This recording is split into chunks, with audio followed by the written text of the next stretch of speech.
Did you know the word tōkena begins with the letter T? Shall we learn how to write the letter T? I. T. We begin with a straight line down in the middle. And then we go back up. Then a line across the top. Kapai. Let's do it again. Straight down the middle. Then a line across the top. T. Yay! I'm Marika. Yes, for sure. I hear Koka calling you. Time for you all to visit Koka. See you next time.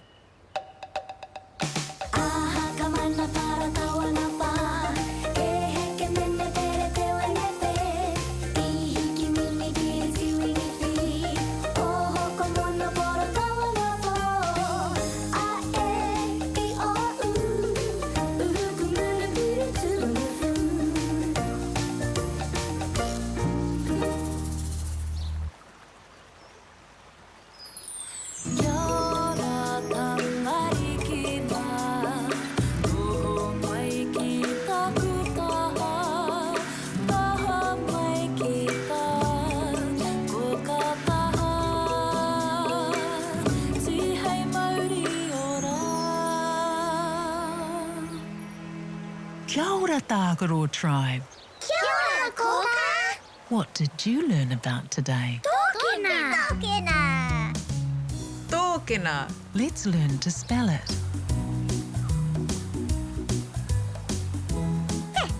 Do you think we need a T? I.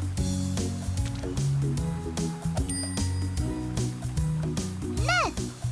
Do you think we need a N? I.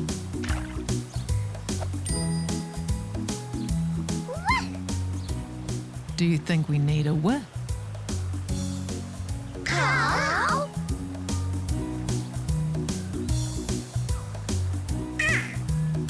Look, an R. Do we need an R? I.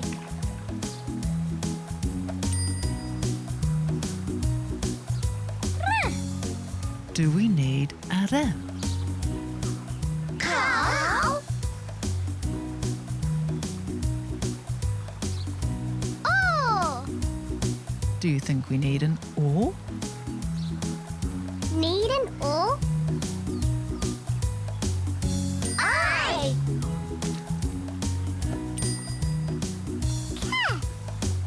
What about K? Do you think we need a K? I. E. Do you think we need an E? I. Goya, goya. That's all the letters we need.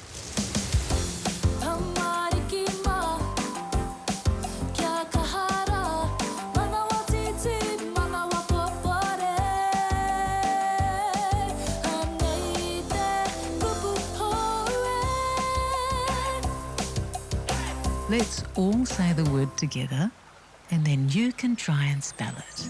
Tōkena. Can you tell me the sound the word begins with? Tōkena. T. Ka pai te.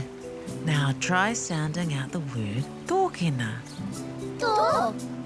He. Na. That's right. See if you can find the letters for those sounds. Tō. T. O. Ke. K. E. Na. N. A. Did you manage to spell the word tōkena? Tō. He. Na. Tōkena. Tōkena. Yay! Goya, goya. Well done. I knew you could do it.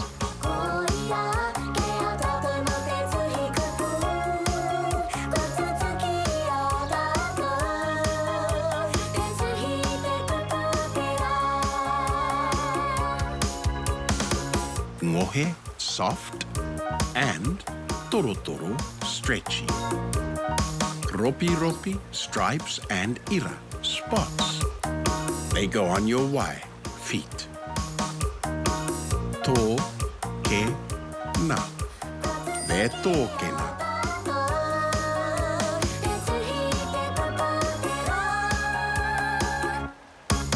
What a fun day, Tagaroa tribe. Time to say goodnight. Pōmarie. Good night, Tagaroa tribe.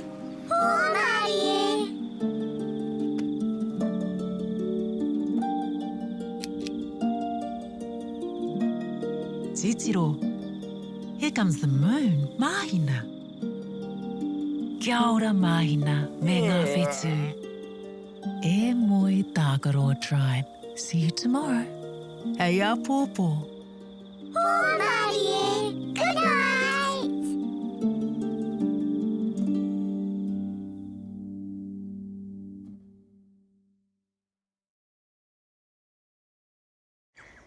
Titiro, look, here comes Tamanui te rā. Morena, Mr. Sun. Morena, Pāpā rākau. Kia ora, my name is Koka. Here in the forest with me, the 5 patu paerehe. Let's go and meet them. Time to wake up, Tākaro tribe.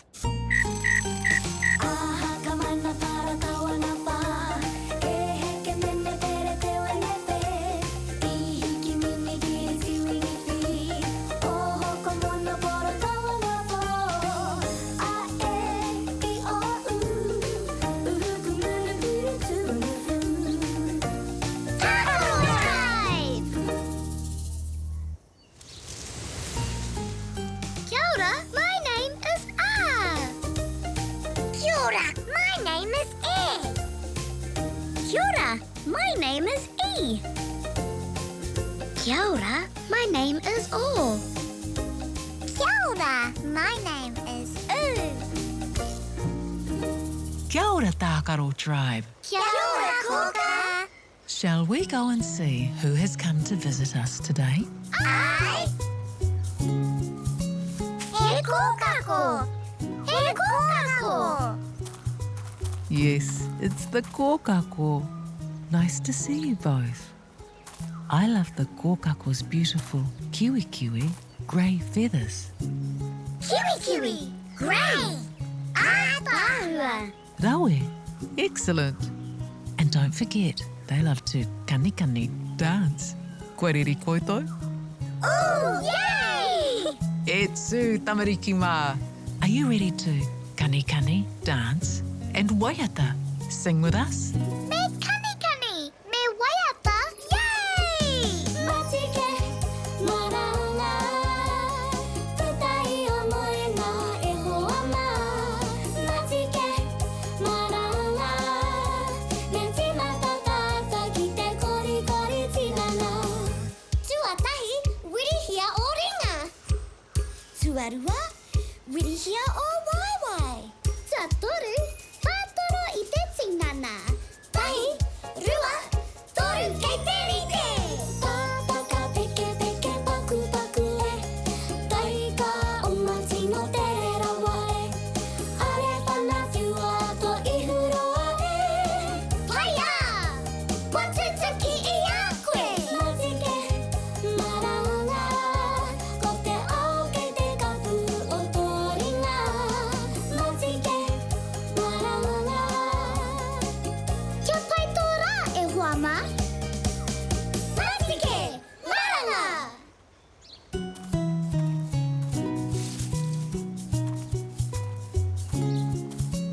Ooh. What is that kōkako has given to you? Aua. Tākaro tribe. That's Pāpārākau calling you. I'm sure he will be able to tell you what kōkako gave to you. Haere rā, off you go.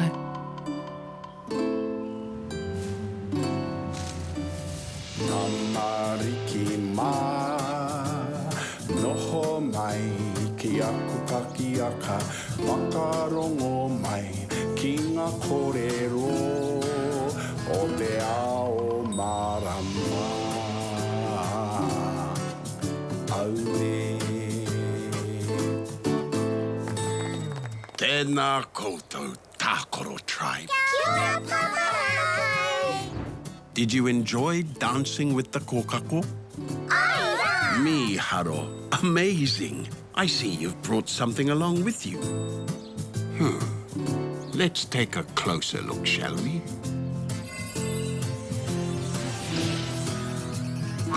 Ooh. Yay! Do you think you know what it is? I think you might know what this is, Tākaro tribe. These are all the same type of thing, even though they are rereke, different. What shape is the hanuiti, sandwich? Tapatoru, triangle. Miharo, amazing. What color is the panana? Kowhai, yellow. Do you know what we call all these different things? They're all kai. Okay, awesome. It's time for us to visit some friends. He kakariki. That's my color. He tapawha kakariki.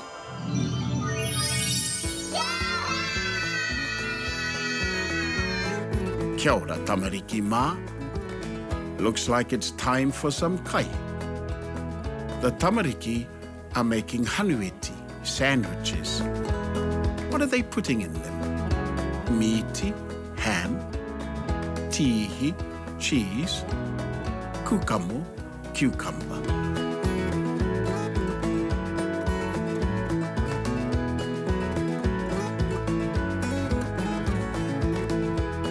All the other tamariki are having their kai too. He reka. Delicious.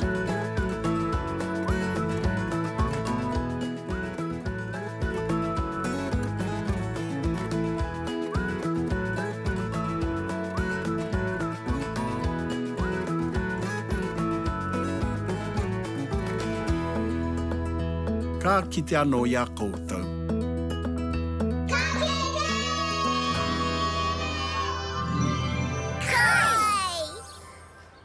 Did you know that the last letter of kai is I? E. Kuahu, it's me. It sure is. Shall we learn how to write the letter E? I. E. Start with a line straight down in the middle. Then a line across the top and a line across the bottom. Ka pai.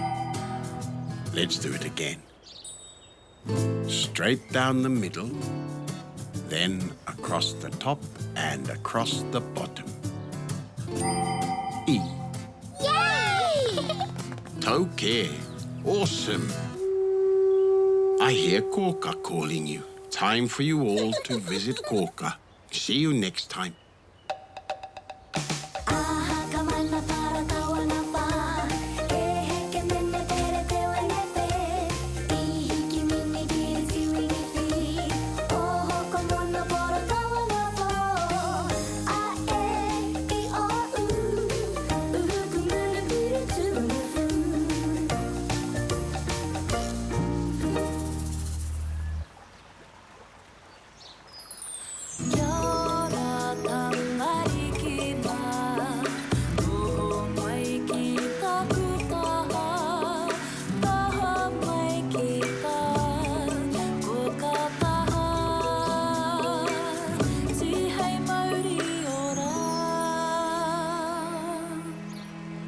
Kia ora, Tākaro tribe.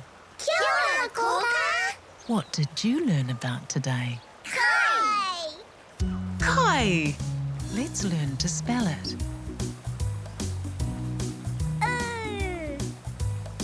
Do you think we need an U? Cow.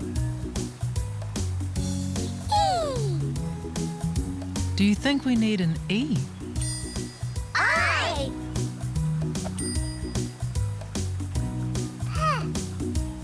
Do you think we need a P? Cow. Look, a K. Do we need a K? Need a K? I.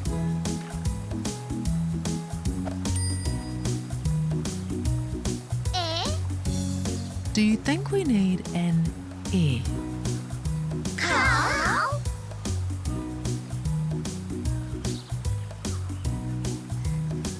O. Do you think we need an O?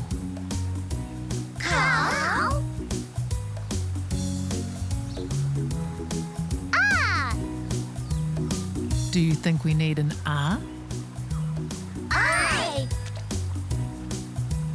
Karawe. Excellent. That's all the letters we need.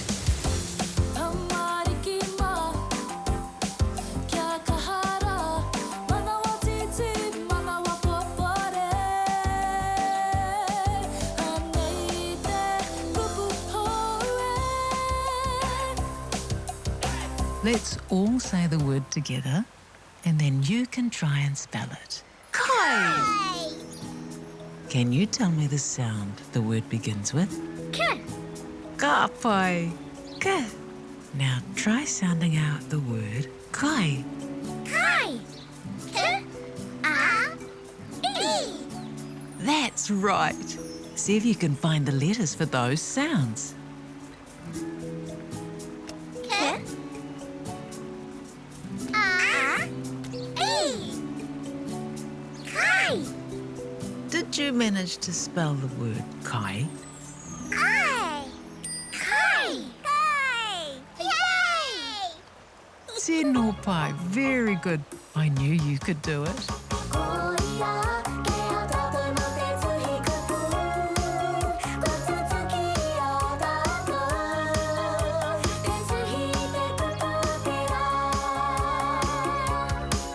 It's a sandwich, hanuiti. It's a banana, banana. Apple. They're yummy and we love to eat them. Ka-a-i. It's kai.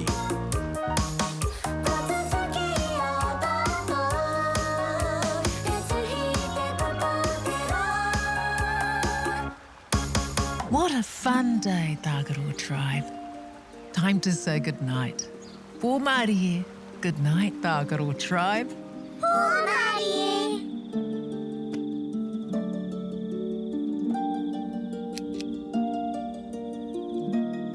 Titiro. Here comes the moon, Mahina. Kia ora, Mahina, me ngā whetū. E moi, Tākaro tribe. See you tomorrow. Hei a pōpō. Pōmarie. Good night.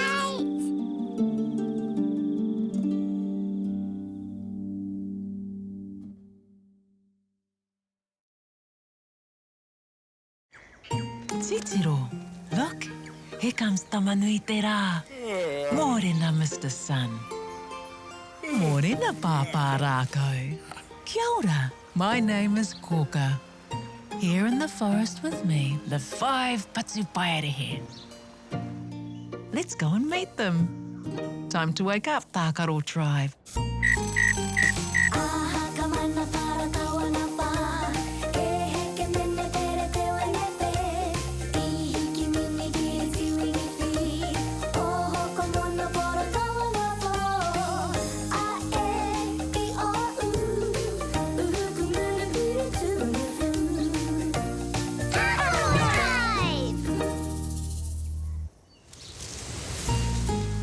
Kia ora, my name is A. Kia ora, my name is E. Kia ora, my name is E. Kia ora, my name is O. Kia ora, my name is U. Kia ora, Tākaro tribe. Kia ora, Koka. Shall we go and see who has come to visit us today? Ai. He kokako. He kokako. Yes, it's the kōkako. Can you see the blue wattles on his face? Ai. What shape are they? Horofita. Koia, koia. Porofita. Do you remember how much kōkako loved to kani dance? Aye! Shall we dance along with them? Ooh! Aye! Etsu tamariki mā. Are you ready to kani dance? And waiata, sing with us? Me kani, me waiata, yay! Matike, maranga, tutai omoe na e hoa ma. Matike, maranga, lensi matatata kite kori tinana. Tuatahi, wirihia o ringa. Tuarua, wirihia o waiwai. Tuatoru, whātoro i te tinana. Tahi, rua, toru kei te rite. Tāpaka peke paku e. Tahi ka omati no te rawai. Are whana whiua to i huroa e. Paia! Watutuki i a koe. Matike, maranga. Ko te ao kei te kapu o tō ringa. Matike, maranga. Kia pai tō rā e hoa ma? Matike, maranga.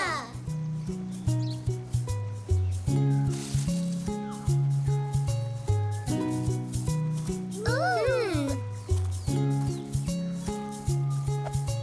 What is that kōkako has given to you? Aua.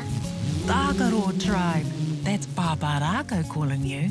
I'm sure he will be able to tell you what kōkako gave to you. Haere rā, off you go.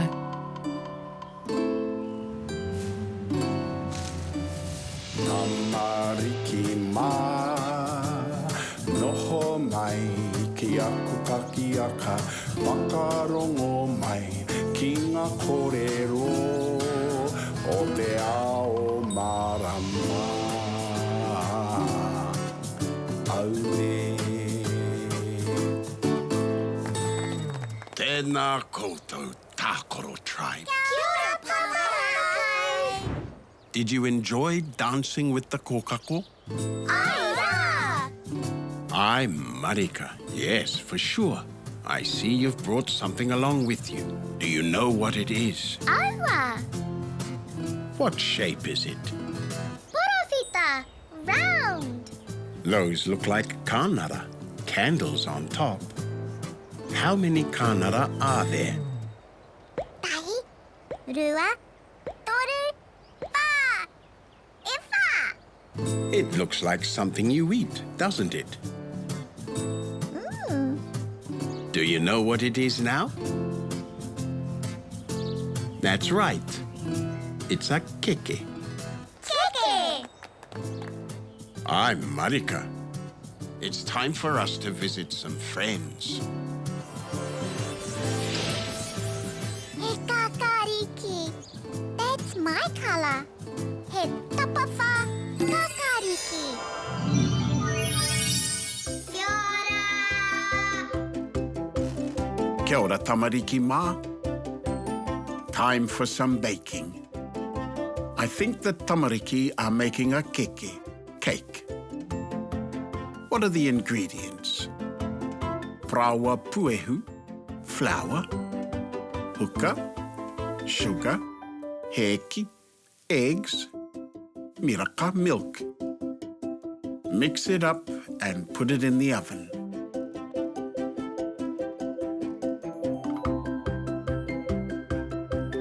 Time to eat the keke. Everyone gets a piece.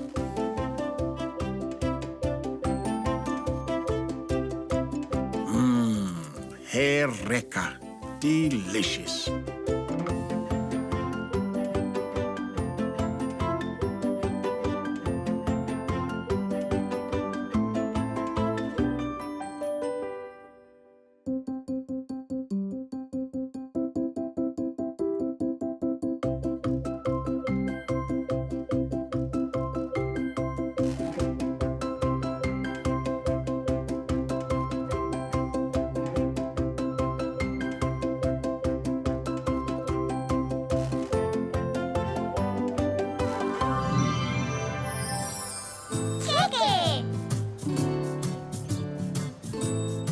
Did you know the word keke begins with the letter K? Shall we practice writing the letter K? Aye. K.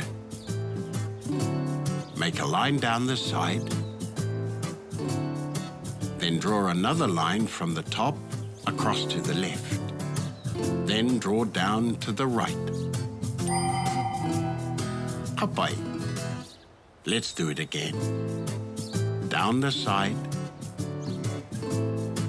Then down to the left. And down to the right. K.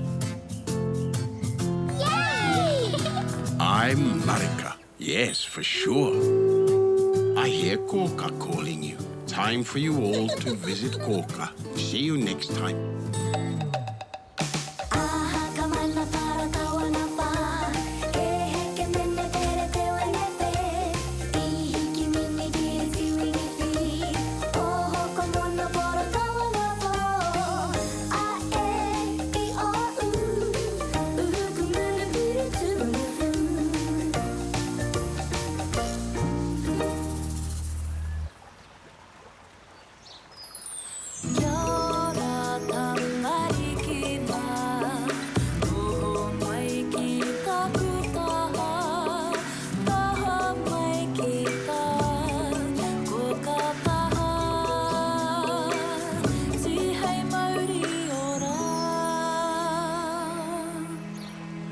Kia ora, Tākaro tribe.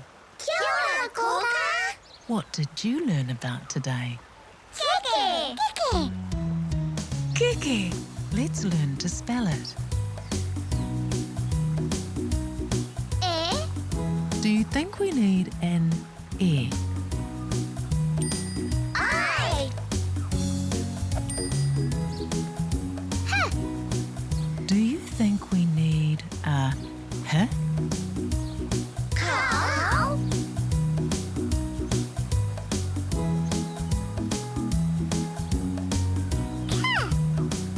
Do we need a K? I. K. Look, a K. Do you think we need another K? Need a K. I.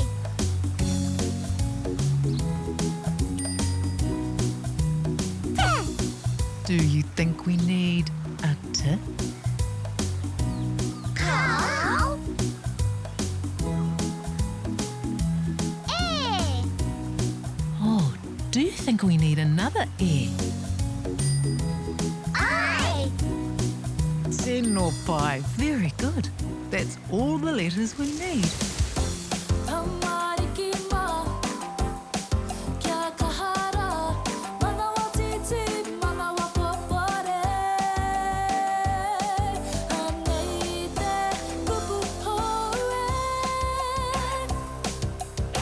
Let's all say the word together, and then you can try and spell it.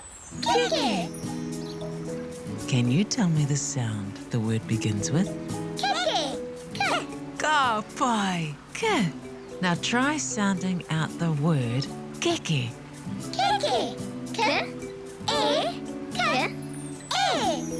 That's right. See if you can find the letters for those sounds. K. K. E. K. K. E. Did you manage to spell the word keke? K. K. Keke. Keke. Yay! Koia, koia. Well done. I knew you could do it.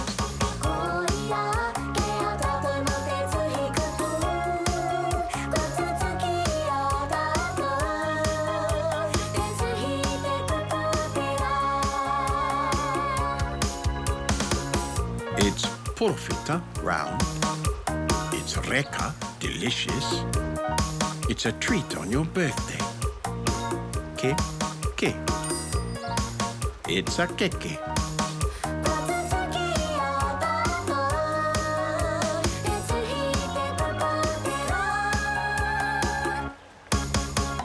fun day, Tagaro tribe. Time to say goodnight.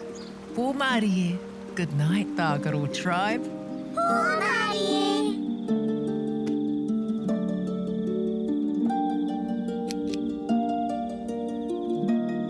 Titiro, here comes the moon, Mahina. Kia ora, Mahina, me ngā whetū. E moi, Tagaro tribe. See you tomorrow. Hei a pōpō. Pōmarie. Good night.